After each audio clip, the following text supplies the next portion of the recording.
समकालीन भारतीय महिला चित्रकारों की श्रृंखला में आज हम जिस महिला चित्रकार की बात करेंगे वो माधवी पारेख हैं, एक जानी मानी चित्रकार की पत्नी।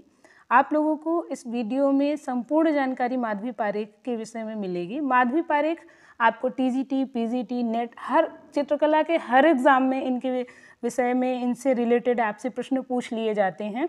तो आज पूरी जानकारी मैं आपको इनकी चित्रकला के विषय में, इनके चित्रों के विषय में दूंगी। अगर आपको वीडियो में पिक्चर क्वालिटी क्लियर नहीं लग रही तो मेरे टेलीग्राम चैनल पर आप विजिट करें, वहाँ पर इसकी पीडीएफ मिल जाएगी। अगर नोट्स बनाना चाहते हैं तो आप वहाँ से बना सकते हैं। तो आइए हम शुरू करते हैं माधवी पारेख जी के विषय में जानना। सबसे पहले हम देखते हैं जो एक प्रसिद्ध चित्रकार जिनकी चित्रकला में लोक कला की शैली झलकती है वो है माधवी पारेख। ये हमारी माधवी पारेख और ये इनके पति मनु पारेख। माधवी पारेख जिनका जन्म सन 1942 ईस्वी में अहमदाबाद के पास संजया गांव में हुआ था, जो कि वर्तमान में गुजरात में पड़ता है। गुजरात के अंतर्गत अहमदाबाद और अहमदाबाद में एक गांव संजया, यहाँ पर इनका जन्म हुआ था। और माधवी पारेख के पिता जो थे एक गांधीवादी स्कूल में शिक्षक थे। माधवी पारेख स्वयं से चित्रकार नहीं बनना चाहती थी या इनकी चित्रकला के प्रति कोई विशेष रुचि नहीं थी। जब इनका 15 वर्ष की उम्र में विवाह हो गया सन 1957 ईस्वी में बहुत ही प्रसिद्ध चित्रकार मनु पारेख से, तो मनु पारेख जी ने माधवी पारेख जी को चित्रकला के लिए प्रोत्साहित किया कि आप चित्रण कार्य करो। तो इस तरीके से जब आपसे कोई प्रश्न आ जाए कि माधवी पारेख को चित्रण कार्य के लिए किसने प्रोत्साहित किया, किसने प्रेरित किया, तो आप इसका आंसर लगा सकते हैं कि मनु पारेख जी ने इनको चित्रकला के लिए प्रेरित किया, क्योंकि मनु पारेख स्वयं ही एक बहुत प्रसिद्ध, बहुत ही सिद्ध हस्त चित्रकार थे और उन्होंने इनको चित्रकला के लिए प्रेरित किया। इन्होंने चित्रण कार्य शुरू किया। माधवी पारेख ने सन 1990 ईस्वी में चित्रण कार्य आरंभ किया और इन्होंने शुरुआत में अपने चित्रों में विषय जो लिया वो अपने बचपन की चित्रकला को, अपने बचपन के विचारों को, बचपन की यादों को और अपनी काल्पनिकता को चुना इन्होंने चित्रण के लिए। माधवी पारेख ने अपने चित्रों का सबसे पहले कोलकाता के बिड़ला अकादमी में अपने चित्रों का प्रदर्शन किया या इनको प्रदर्शित किया। सबसे पहले इनकी सामूहिक प्रदर्शनी अगर देखी जाए तो कोलकाता की बिड़ला अकादमी में प्रदर्शित की गई या प्रदर्शनी लगी। माधवी पारेख के चित्रों की प्रथम एकल प्रदर्शनी की बात करें तो 1973 ईस्वी में चैमोल्ड आर्ट गैलरी में माधवी पारेख जी के चित्रों की प्रथम प्रदर्शनी लगी थी। माधवी पारेख के चित्रों पर इटली के कलाकार फ्रांसिस्को क्लेमेंट का प्रभाव था और इनके ऊपर कहीं न कहीं देगा का भी प्रभाव देखा जाता है। माधवी पारेख अपने बचपन और काल्पनिक यादों को चित्रित करती हैं। यहाँ थी लिखा है लेकिन ये अभी भी जीवित हैं और दिल्ली में रहती हैं अपने पति मनु पारेख जी के साथ। तो ये इन्होंने चित्रण जब शुरू किया था तो जैसा मैंने शुरुआत में ही बताया कि बचपन और काल्पनिक यादों को चित्रित करती थी, लोक कला को अपने चित्रों में स्थान देती थी। इन्होंने चित्रण का आरंभ ही लोक पारंपरिक शैली से किया था।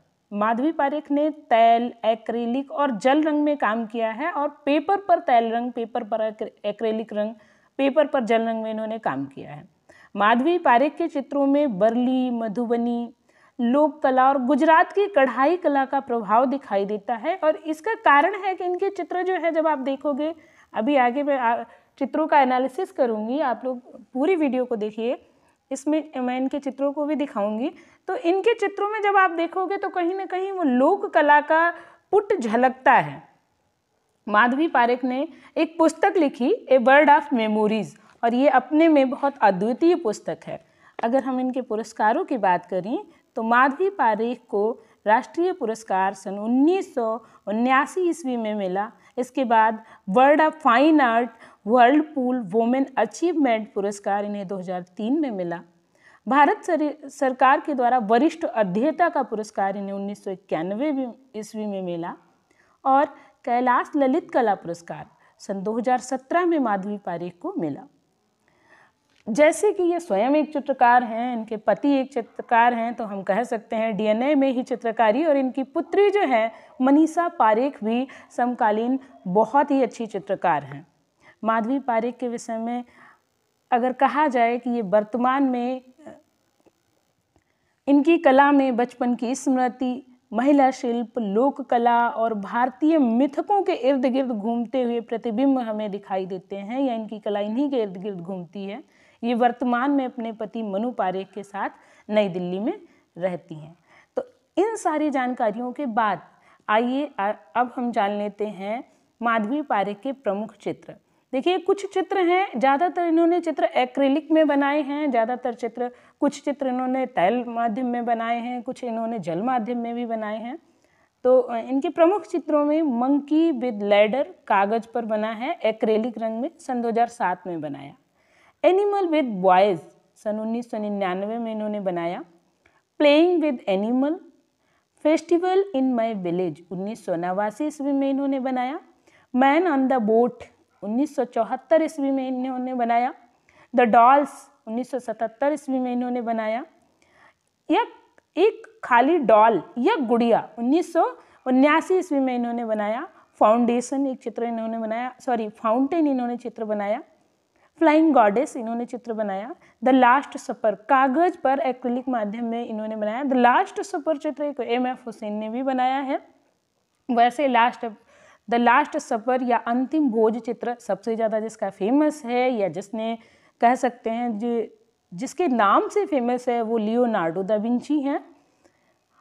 Horse ride in the moonlight, यह भी चित्र आपकी माधवी पारेख के द्वारा बनाया गया। वर्ड ऑफ मैजिशियन, यह भी चित्र है। मदर, डांसर या नर्तक, the goddess and the tiger, boy holding sun and moon, Kaliya Daman, the play, ये सारे चित्र माधवी पारेख जी ने बनाए हैं। और जैसा कि अब तक आप लोगों को मैंने बताया कि ये सारे चित्र इनके लोक कला की तरह प्रतीत होते हैं। तो आइए अब हम इनके चित्रों का चित्रों पर एक झलक डालते हैं, एक नज़र डालते हैं कि किस तरीके से चित्र बनाती हैं। आप देखेंगे इनकी चित्रण शैली चटख रंगों का प्रयोग करती थी। कहीं न कहीं जब बात आती है चित्रण की तकनीकी की, तो वही वर्ली वाली लोक कला इनके चित्रों में दिखाई देती है। यहाँ मदर गॉडेस विद टाइगर, आप देखेंगे कि लोक कला की तरह जैसे हमारे घरों में आज भी दीवारों पर पेंटिंग्स बनाई जाती हैं, कुछ उसी तरीके से माधवी पारेख ने चित्र बनाया है। इधर एक राक्षस को बना दिया, देवी को बना दिया, ऐसे ही चित्रण करती थी।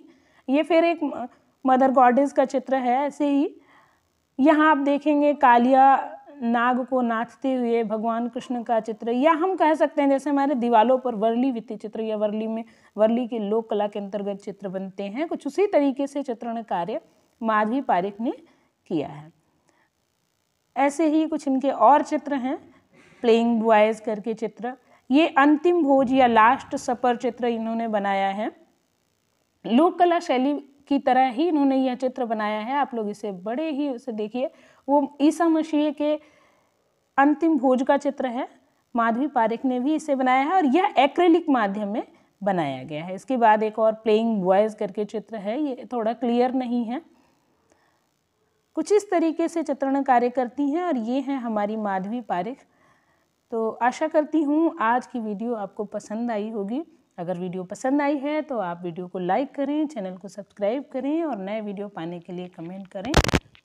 वीडियो को देखने के लिए धन्यवाद। और वीडियो